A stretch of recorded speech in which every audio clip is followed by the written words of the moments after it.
அமெரிக்காவில் விதிக்கப்படும் 1% டாக்ஸ் இந்தியாவில் கிராமப்புறங்களில் வாழும் ஒரு நடுத்தர குடும்பத்தோட மருத்துவ செலவுகளை எப்படி நேரடியாக பாதிக்கும்னு நீங்க எப்பவாவது யோசிச்சு பார்த்திருக்கீங்களா? இல்லனா இந்தியாவின் மிகப்பெரிய வங்கியான எஸ்பிஐ தன்னுடைய மார்க்கெட் ஷேரை ஒவ்வொரு மாவட்டத்திலும் வெறும் 1% உயர்த்தினா அது ஒட்டுமொத்த இந்தியாவின் ஜிடிபில 25% எப்படி தொடுங்கிற அந்த பிரமாண்டமான கணக்கு உங்களுக்கு தெரியுமா? எக்ஸாக்ட்லி. நீங்க பேங்கிங், இன்சூரன்ஸ், எஸ்எஸ்சி, ரயில்வேஸ் இல்லனா யூபிஎஸ்சி தேர்வுகளுக்கு தயாராகும் ஒரு சீரியஸான ஆஸ்பிரண்ட் அப்படின்னா இந்த கேள்விகளுக்கான பதில்கள் வெறும் செய்திகள் கிடையாது, இது உங்களுக்கான மார்க்குகள். கண்டிப்பா. சோ உங்களுக்கான 22 ஏப்ரல் 2026 கரண்ட் அஃபேர்ஸ் மாஸ்டர் டெக்கன் இந்த ஆழமான அலசலுக்கு உங்களை வரவேற்கிறோம். ஒரு சின்ன ரிமைண்டர், மேலும் பல அப்டேட்ஸ் மற்றும் உங்கள் ப்ரிப்பரேஷன்ஸ்க்காக டிஸ்கிரிப்ஷன்ல கொடுக்கப்பட்டுள்ள டெலிகிராம் சேனல் லிங்கை ஃபாலோ செய்ய மறக்காதீங்க. ஆமா, உடனே ஜாயின் பண்ணிடுங்க. சரி, எந்த தாமதமும் இல்லாம நேரடியா விஷயத்துக்கு வந்துடலாம். ஏப்ரல் 18, 2026 அன்னைக்கு பிஎம் நரேந்திர மோடி தலைமையிலான யூனியன் கேபினெட் சில முக்கிய ஒப்புதல்களை கொடுத்திருக்காங்க. முதல் விஷயம் பாத்தீங்கன்னா, சென்ட்ரல் கவர்மெண்ட் எம்ப்ளாயீஸ் மற்றும் பென்ஷனர்ஸ்க்கான டிஏ மற்றும் டிஆர் ஹைக். இது ரொம்ப முக்கியமான ஒரு அப்டேட். கரெக்ட். இது 1 ஜனவரி 2026 முதல் எஃபெக்டிவ் ஆகுது. இதுல டிஏ அதாவது டியர்னஸ் அலவன்ஸ் மற்றும் டிஆர் அதாவது டியர்னஸ் ரிலீஃப்ல 2% இன்க்ரீஸ் கொடுத்திருக்காங்க. ஓ, அப்போ நியூ ரேட் இப்போ 60% ஆஃப் பேசிக் பே அல்லது பென்ஷனா மாறி இருக்கும் இல்லையா? ஆமாம், கரெக்ட். முன்னாடி இது 58%-ஆ இருந்துச்சு. அதாவது ப்ரீவியஸ் ரிவிஷன் ஜூலை 2025ல தான் 55%ல இருந்து 58% ஆச்சு. ரைட். இந்த தொடர்ச்சியான உயர்வு 7 சிபிசி ரெக்கமெண்டேஷன்ஸ் மற்றும் ஏஐசிபிஐடபிள்யூ இண்டெக்ஸின் வழிகாட்டுதல்கள் அடிப்படையில தான் நடக்குது. ஒரு நிமிஷம், எனக்கு இங்க ஒரு சந்தேகம் இருக்கு. தேர்வுகள்ல சும்மா நியூ டிஏ பெர்சன்டேஜ் எவ்வளோன்னு கேட்கறத தாண்டி இந்த ஏஐசிபிஐ ஐடபிள்யூ இண்டெக்ஸ்க்கும் நம்முடைய அன்றாட பணவீக்கம் அதாவது இன்ஃப்ளேஷனுக்கும் என்ன தொடர்புன்னு ட்ரிக்கியா கேட்டா எப்படி புரிஞ்சுக்கிறது? அது ஒரு நல்ல பாயிண்ட். ஏஐசிபிஐ ஐடபிள்யூ என்பதன் விரிவாக்கம் all India consumer price index for industrial workers. அதாவது சந்தையில அத்தியாவசிய பொருட்களோட விலைவாசி எந்த அளவுக்கு உயருதுன்னு அளவிடும் ஒரு இண்டெக்ஸ் இது. ஓ, அப்போ பணவீக்கம் உயரும்போது சாதாரண ஊழியரின் வாங்கும் திறன் குறையும், அதை ஈடுகட்டத்தான் இது கொடுக்கறாங்களா? எக்ஸாக்ட்லி. அதை ஈடுகட்டவே இந்த இண்டெக்ஸ் அடிப்படையில பேசிக் பேல குறிப்பிட்ட சதவீதத்தை டிஏ ஆக கூட்டி கொடுக்கறாங்க. தேர்வுகள்ல இதோட பேசியர் என்ன, எந்த பொருட்களுக்கு அதிக வெயிட்டேஜ் இருக்கணும்ல கான்செப்சுவல் கிளாரிட்டியை சோதிப்பாங்க. புரியுது. அப்போ இந்த இன்ஃப்ளேஷனை கட்டுப்படுத்தணும்னா சந்தைக்கு பொருட்கள் வேகமா வரணும், அதுக்கு உள்கட்டமைப்பு அதாவது சப்ளை செயின் ஸ்ட்ராங்கா இருக்கணும்ல. கண்டிப்பா. அதற்காகத்தான் கேபினெட் அடுத்ததாக மல்டி டிராக்கிங் ரயில்வே ப்ராஜெக்ட்ஸ்க்கு ஒப்புதல் அளிச்சிருக்காங்க. ஆமா, இதோட டோட்டல் காஸ்ட் பாத்தீங்கன்னா 24,815 crores. இதுல 2 ப்ராஜெக்ட்டுகள் இருக்கு. ப்ராஜெக்ட் 1 காசியாபாத் சித்தப்பூர் லைன் உத்தரப்பிரதேஷ்ல. இதோட லென்த் எவ்வளவு வருது? இதோட ரூட் 403 கிலோமீட்டர்ஸ், ட்ராக் 859 கிலோமீட்டர்ஸ். இதற்கான காஸ்ட் 14,926 crores. ஓ, பிரம்மாண்டமான ப்ராஜெக்ட். அப்போ ரெண்டாவது ப்ராஜெக்ட் 2 ஆந்திர பிரதேஷ்ல உள்ள Rajahmundry Visakhapatnam line, route 198 kilometres, track 458 kilometres. இதற்கான காஸ்ட் 9,889 crores. இதுல என்னோட கேள்வி என்னன்னா, இத்தனை 1000 கோடிகள் செலவழிச்சு இந்த 2 குறிப்பிட்ட வழித்தடங்கள்ல மட்டும் மல்டி டிராக்கிங் செய்ய என்ன காரணம்? அதாவது இந்த 24,815 crores முதலீடு வெறும் தண்டவாளங்களை அமைப்பதற்கான செலவு கிடையாது. நீங்க சொன்னீங்களே சப்ளை செயின், அதை வேகப்படுத்துற மாபெரும் திட்டம் இது. ஓஹோ. காசியாபாத் சித்தப்பூர் என்றும் ராஜமந்திரி விசாகப்பட்டினம் ஆகிய ரெண்டுமே இந்தியாவோட மிக முக்கியமான ஆனா மிக அதிகமா கன்ஜஸ்டடா இருக்கிற ஃப்ரைட் டிரான்ஸ்போர்ட் பாதைகள். அப்போ மல்டி டிராக்கிங் பண்றதால நிறைய லாபம் இருக்கும். ஆமா, பாசஞ்சர் ரயில்களையும் சரக்கு ரயில்களையும் தனித்தனி டிராக்குகளில் அதிவேகமா இயக்க முடியும். இது ஒட்டுமொத்த லாஜிஸ்டிக்ஸ் காஸ்ட பல மடங்கு குறைக்கும். அருமை. உள்நாட்டு இன்ஃப்ராஸ்ட்ரக்சர் ஒரு பக்கம் இருக்கட்டும், சர்வதேச அளவுல நம்முடைய லாஜிஸ்டிக்ஸும் முக்கியம் இல்லையா? கண்டிப்பா. குறிப்பா வெஸ்ட் ஏஷியால நடக்கும் லாஜிஸ்டிக்ஸ் டிஸ்ட்ரப்ஷன்ஸ் மற்றும் காஸ்ட்ஸை எதிர்கொள்ள எக்ஸ்போர்ட் ப்ரமோஷன் மிஷனின் கீழ் கோஐ அதாவது கவர்மெண்ட் ஆஃப் இந்தியா ரிலீஃப் ஸ்கீமை விரிவுபடுத்தியிருக்காங்க. இதுல எலிஜிபிள் டெஸ்டினேஷன்ஸாக புதிதா ஈஜிப்ட் மற்றும் ஜார்டன் நாடுகளை சேர்த்திருக்காங்க. செங்கடல் பகுதியில நடக்கும் ஜியோபொலிட்டிக்கல் பதற்றங்களால ஏற்றுமதியாளர்கள் மிகப்பெரிய சவால்களை சந்திக்கிறாங்க. ஆமா, கப்பல்கள் சுத்தி போறதால ஃப்ரைட் காஸ்ட் பல மடங்காயிடுச்சு. கரெக்ட். அட மானியம் தந்து சரி செய்யவே இந்த ஸ்கீம்ல ஈஜிப்ட் மற்றும் ஜார்டன் சேர்க்கப்பட்டிருக்கு. இதற்கான பாலிசி சர்க்கியூலர் வந்து ஏப்ரல் 15, 2026 அன்னைக்கு வெளியாயிருக்கு. ஆனா தேர்வர்கள் கவனிக்க வேண்டிய ஒரு விஷயம் இருக்கு. என்னது? மார்ச் 16, 2026க்கு பிறகு ஃப்ரெஷ் ஹோல் டர்ன்ஓவர் பாலிசி வாங்கிய எக்ஸ்போர்ட்டர்ஸ் மட்டும்தான் இதுக்கு எலிஜிபிள்னு தெளிவா சொல்லிருக்காங்க. ஓ, அந்த டேட் ரொம்ப முக்கியம். ஆமா.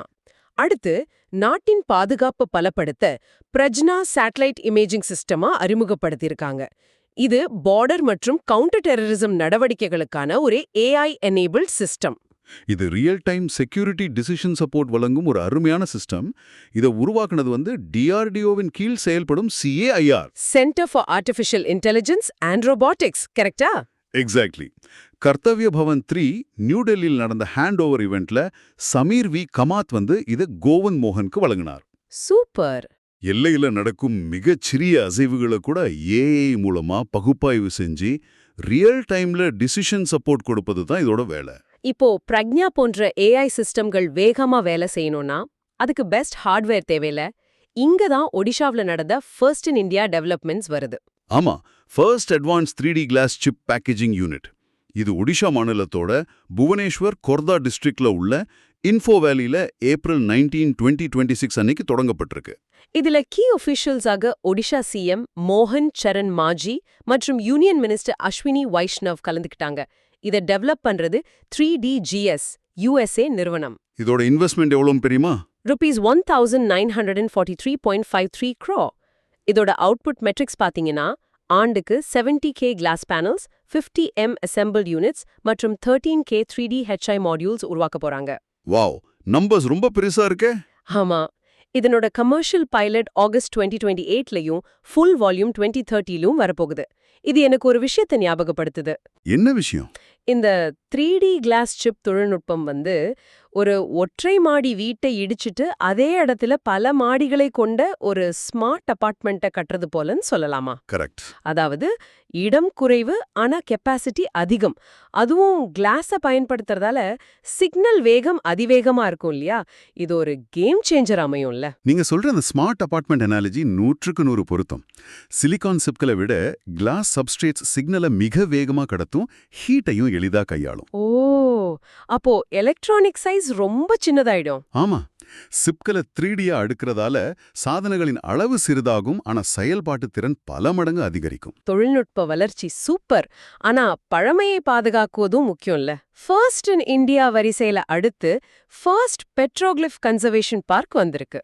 இது லடாக்ல உள்ள லே சிந்து காட்ல இண்டஸ் ரிவர் கரையில அமைய உள்ளது. ஏப்ரல் 18, 2026 அன்னைக்கு LG வினய்குமார் சக்சேனா இதுக்கு அடித்தளம் அமைத்தார்.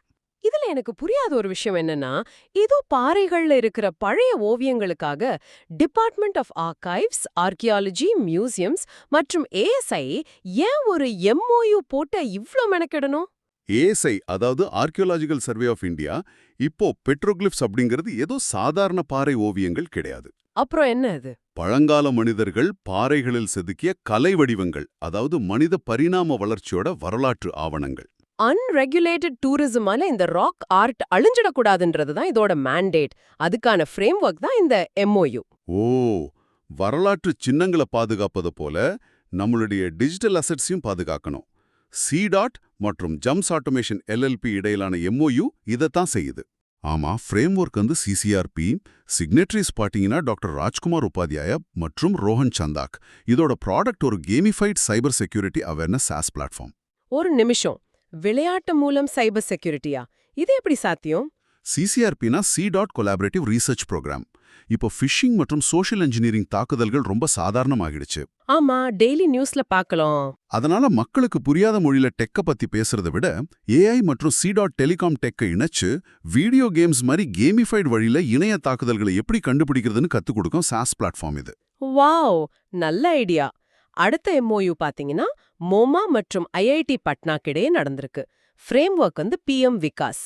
PM விகாஸ் வந்து 2024 லான்ச் ஆச்சு. சிக்னேட்டரிஸ் வந்து நேஹாகிரி மற்றும் ப்ரொஃப் TN சிங். இதோட டார்கெட் KPI என்னன்னா, பீகாரின் பட்னாவைச் சேர்ந்த 600 மைனாரிட்டி யூத்துக்கு பயிற்சி அளிப்பது. அதுவும் ஆர்டிஃபிஷியல் இன்டெலிஜென்ஸ், AI, டெக்னோகிராட் மற்றும் பிசினஸ் அனலிட்டிக்ஸ் எக்ஸிகியூட்டிவ் போன்ற ஜாப் ரோல்ஸ்ல. இந்த சிறுபான்மை இளைஞர்களுக்கு ஏன் ஏஐ மற்றும் பிசினஸ் அனலிட்டிக்ஸ்ல பயிற்சி தர்றாங்கன்னா இது ரெண்டும் ஃபியூச்சர் ரெடி ஜாப் ரோல்ஸ். எதிர்கால வேலைவாய்ப்புக்கு இது ரொம்ப அவசியம். கரெக்ட். இப்போ இந்த யூத்துக்கு வேலை கிடைக்கணும்னா பொருளாதாரம் வளரணும், வங்கிகள் பல மடங்கு வளரணும்ல. ஆமா, அதுக்கு தான் எஸ்பிஐயின் 2030 விஷன் வந்திருக்கு. இதோட மேக்ரோ டார்கெட் 2030 என்னன்னா expand balance sheet to 25% of India's GDP. எனக்கு இதை பார்த்தாலே ரொம்ப ஆச்சரியமா இருக்கு. 25% ஆஃப் இந்தியாஸ் ஜிடிபினா எவ்ளோ பிரம்மாண்டமான இலக்கு. ஆமா, பேங்கிங் தேர்வர்களுக்கு இந்த நம்பர்கள் எந்த அளவுக்கு முக்கியம்? யோசிச்சு பாருங்க, ஒரு நாட்டின் ஒட்டுமொத்த பொருளாதாரத்தின் மதிப்பில் 4/1 பங்க ஒரே ஒரு வங்கி கையாள போகுதுன்னா அதோட சிஸ்டமிக் இம்பார்ட்டன்ஸ் ரொம்ப பெருசு. இது டூ பிக் டு ஃபெயில் அப்படிங்கிற பொருளாதார தத்துவத்தின் உச்சம். ஓஹோ, அப்போ இப்போதைய நிலை என்ன? கரண்ட் ஸ்டேட்டஸ் டேஷ்போர்ட், அதாவது ஆஸ் ஆஃப் December 31, 2025 படி எஸ்பிஐயோட total balance sheet ₹71.62 lakh crore. Total business ₹103.29 lakh crore. Deposits எவ்வளவு இருக்கு? டிபாசிட்ஸ் வந்து ₹57.01 lakh crore, அதாவது 22% market share. Advances ₹46.28 lakh crore, இது 20% மார்க்கெட் ஷேர். அப்படி என்றால் இந்த மேக்ரோ டார்கெட்டை அவங்க எப்படி அடைய போறாங்க? அதுக்கு தான் மைக்ரோ டார்கெட் FY27 வச்சிருக்காங்க. அதாவது increase market share by 1% across each of India's 800 districts. Wow, smart move. ஒட்டுமொத்தமா வளர முனையாம 800 மாவட்டங்களிலும் தலா 1% மார்க்கெட் ஷேரை கூட்டினா போதும். எக்ஸாக்ட்லி. இந்த ஸ்ட்ராட்டஜி நேர்காணல் சுற்றுகள்ல ரொம்ப முக்கியமா பேசப்படும். சூப்பர். எஸ்பிஐ மாதிரி ஒரு வங்கி இந்தியாவின் ஜிடிபில 25% குறிவைக்குதுன்னா உலக அளவிலான ரேங்கிங்ஸ்ல இந்தியாவின் நிலை என்னன்னு நம்ம பார்க்கணும். அதுக்கு தான் UNESCAP economic and social survey 2026 report வந்திருக்கு. இதோட theme socio economic prosperity AMET the transition to an environmentally sustainable economy. இந்த அறிக்கையின்படி இந்தியா ஜிடிபி growth வந்து CY26ல 6.4% ஆகும், CY27ல 6.6% ஆகும் இருக்கும்னு சொல்லிருக்காங்க. அதே போல இந்தியா இன்ஃப்ளேஷன் வந்து CY26ல 4.4% ஆகும், CY27ல 4.3% ஆகும் குறையும் கணிக்கப்பட்டிருக்கு. ரீஜனல் நோட்ல south and south west Asia CY25ல 5.4% வளர்ச்சியை பதிவு செஞ்சிருக்கு. இதுல நான் கவனிச்ச மிக முக்கியமான விஷயம் வந்து கிரீன் ஃபீல்ட் FDI ரேங்கிங்ஸ். இதுல இந்தியா முதல் இடத்துல இருக்கு. ஆமா. Number 1 India 50 billion, 2 Australia 30 billion, 3 south Korea 25 billion, 4 Kazakhstan 21 billion. இரண்டாவது இடத்துல இருக்கிற ஆஸ்திரேலியாவுக்கும் நமக்கும் எவ்ளோ பெரிய லீட் இருக்கு பாருங்க. ஆனா இந்த அறிக்கையில ஒரு அதிர்ச்சியான ரெமிட்டன்ஸ் வார்னிங் இருக்கு. என்ன அது?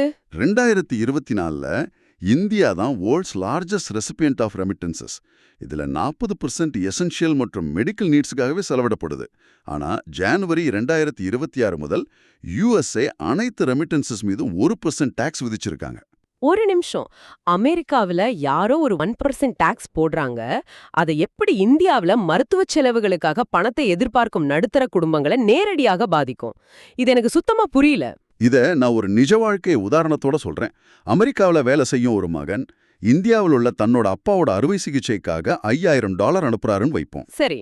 இந்த 1% டாக்ஸ் மூலியமா $50, அதாவது இந்திய மதிப்புல சுமார் $4000 மேல அமெரிக்க அரசாங்கத்துக்கே வரியா போயிடும். ஓ, அது பெரிய அமௌண்ட் ஆச்சே.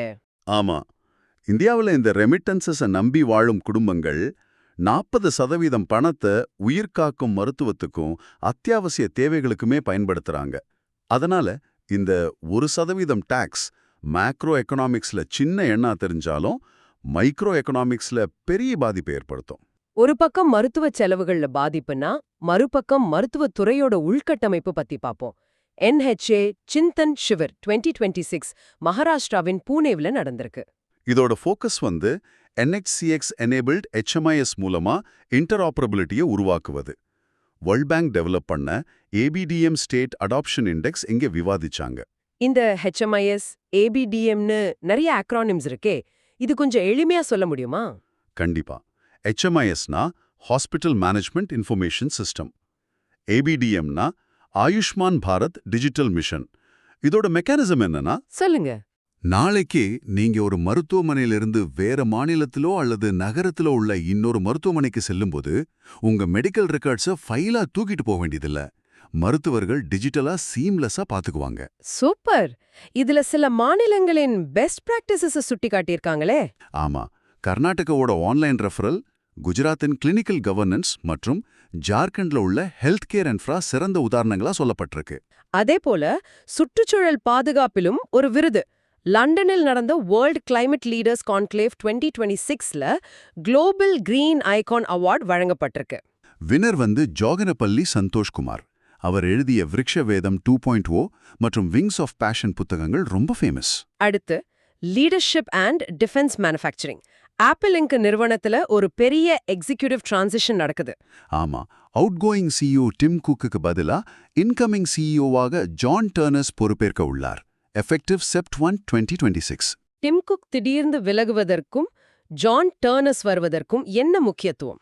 டிம் குக் வந்து சப்ளை செயின் மேலாண்மையில வல்லவர், ஆனா ஜான் டர்னர்ஸ் ஒரு ஹார்ட்வேர் இன்ஜினியர். ஆப்பிளின் எதிர்கால ஏஐ மற்றும் புதிய ஹார்ட்வேருக்கு ஒரு வலுவான என்ஜினியரிங் மூல தேவைங்கிறதால இந்த மாற்றம் நடக்குது. அடுத்து defence manufacturing. திதாகர் naval systems limited, அதாவது டிஎன்எஸ்எல், வெஸ்ட் பெங்கால்ல உள்ள Hooghly ரிவர்ல 4th diving support craft, அதான் DSC-A-23 லான்ச் செஞ்சிருக்காங்க.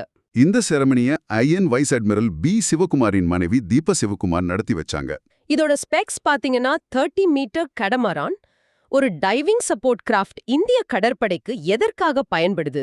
கடலுக்கு அடியில் கன்னிவெடிகளை செயலிழக்கச் செய்வது, மூழ்கிய கப்பல்களை மீட்பது போன்ற வேலைகளை செய்யும் கமாண்ட் கிளியரன்ஸ் டைவிங் டீம்ஸ்க்கு தேவையான டெக்னிக்கல் சப்போர்ட்டை கொடுக்கத்தான் இது பயன்படுது. ஓ, கடற்படையின் கேப்பபிலிட்டியை இது பல மடங்கு அதிகரிக்கும். சரி, மூளைப்பழத்துக்கு வருவோம். ஸ்போர்ட்ஸ் ஹைலைட்ல இந்தியாவுக்கு 95வது செஸ் கிராண்ட் மாஸ்டர் கிடைச்சிருக்காரு. ஆமா, பிளேயர் வந்து அரோனியா கோஷ் ஃப்ரம் கொல்கத்தா. இவரு தாய்லாந்துல நடந்த 23rd Bangkok chess club open 2026ல தனது ஃபைனல் GM நாம பெற்றிருக்காரு. Performance rating 2584. இவருடைய ரேட்டிங்ஸ் பாத்தீங்கன்னா பீக் எலோ 2555 மற்றும் லைவ் ரேட்டிங் 2541 ஆக இருக்கு. செஸ் உலகத்துல இந்த எண்கள் மிக சிறப்பானவை. இறுதியா இம்பார்ட்டன்ட் அப்சர்வன்சஸ்க்கு வருவோம். ஏப்ரல் 19 வந்து வேர்ல்ட் லிவர் டே 2026. இதோட theme solid habits strong liver. April 20 வந்து UN Chinese language day 2026. Theme fluent futures forum. இது UN சைனீஸ் டிரான்ஸ்லேஷன் சர்வீஸின் 80th ஆனிவர்சரி. ஏப்ரல் 21 வந்து நேஷனல் சிவில் சர்வீசஸ் டே 2026. இதோட theme Viksit Bharat, citizen centric governance and development at the last mile. இதுல chief கெஸ்டாக vice president CP Radhakrishnan கலந்துக்கிட்டாரு. 2006ல PM மன்மோகன் சிங் இதை தொடங்கினாலும் ஏப்ரல் 21 தேதிக்கு ஒரு வரலாற்று பின்னணி இருக்கு. ஆமா, ஏப்ரல் 21, 1947 அன்று டெல்லியில் உள்ள மெட்கேல் ஹவுஸ்ல சர்தார் வல்லபாய் பட்டேல் ஆற்றிய உரை. இந்த உரை ஏன் UPSC ஆஸ்பிரன்ஸ்க்கு ஒரு வேத வாக்காக பார்க்கப்படுது? ஏன்னா அந்த உரையில தான் சர்தார் பட்டேல் சிவில் சர்வீஸ் அதிகாரிகளை இந்தியாவின் ஸ்டீல் ஃப்ரேம் அப்படின்னு வர்ணித்தார். அரசுகள் மாறலாம், ஆனா நிர்வாகத்தை தாங்கி பிடிக்கும் எஃகு சட்டம் நீங்க தான்னு உணர்த்தினார். வாவ்! இந்த வருஷ தீமோ அதான் சொல்லுது. அந்த எஃகு சட்டம் கடைக்கோடி மனிதனுக்கும் எப்படி சென்று சேர வேண்டும்னு வலியுறுத்துது. அருமை. நாம விவாதித்த விஷயங்கள் இப்போ எவ்ளோ ஆழமா பதிஞ்சிருக்குன்னு பாப்போம். Active recall, daily knowledge check, 22nd April 2026. நான் வேகமா 7 கேள்விகளை கேட்பேன். நீங்க உடனடியாக பதிலளிக்க வேண்டும். Ready? Ready. Q1. What is the new DA percentage effective Jan 1, 2026? And what index does it follow? Answer 60% மற்றும் AICPI IW. Q2. Which two countries were added to the relief scheme under the Export Promotion Mission? Answer Egypt and Jordan. Q3. What is the name of the AI satellite system handed over to MHA and who developed it? Answer Prajna. இதை develop பண்ணது CAIR, அதாவது DRDO. Q4. What is the specific 2030 macro target for SBI's balance sheet? Expand to 25% of India's GDP. Q5. Per the EScape 2026 report, what is India's projected GDP growth for CY27 and what new tax threatens remittances? 6.6% மற்றும் USA 1% tax since Jan 2026. Q6. Name India's 95th chess grandmaster and his performance rating at the Bangkok Open. அருண்யா Ghosh மற்றும் rating 2584. Q7. What specific historical event does National Civil Services Day, April 21, commemorate? Answer. Sardar Patel's 1947 address at Metcalfe House. மிக துல்லியமான பதில்கள். நீங்க இந்த ஆழமான அலசல கேட்டுட்டு இருக்கிற மாணவர்களே, உலகளாவிய பொருளாதார மாற்றங்களும் தொழில்நுட்ப வளர்ச்சிகளும் உங்க தேர்வுகள்ல வெறும் கேள்விகளா மட்டும் வர்றதில்ல. அவை நாளை நீங்க அதிகாரிகளா பொறுப்பேற்க போகும் இந்தியாவோட எதிர்காலத்தையே வடிவமைக்கின்றன. கரெக்ட். அந்த ஸ்டீல் ஃப்ரேமின் ஒரு பகுதியாக மாறப்போகும் உங்களுக்கு இந்த அறிவும் தெளிவும் ரொம்ப ரொம்ப அவசியம். இன்றைய ஆழமான அலசலை நாம நிறைவு செய்றோம். உங்கள் தொடர்ச்சியான ப்ரிப்பரேஷன்ஸ்க்கு உற்ற துணையா இருக்க டிஸ்கிரிப்ஷன்ல உள்ள டெலிகிராம் சேனல்ல இணைய மறக்காதீங்க. மீண்டும் அடுத்த மாஸ்டர் டெக் அலசலில் சந்திப்போம். படியுங்கள், சிந்தியுங்கள், வெல்லுங்கள்.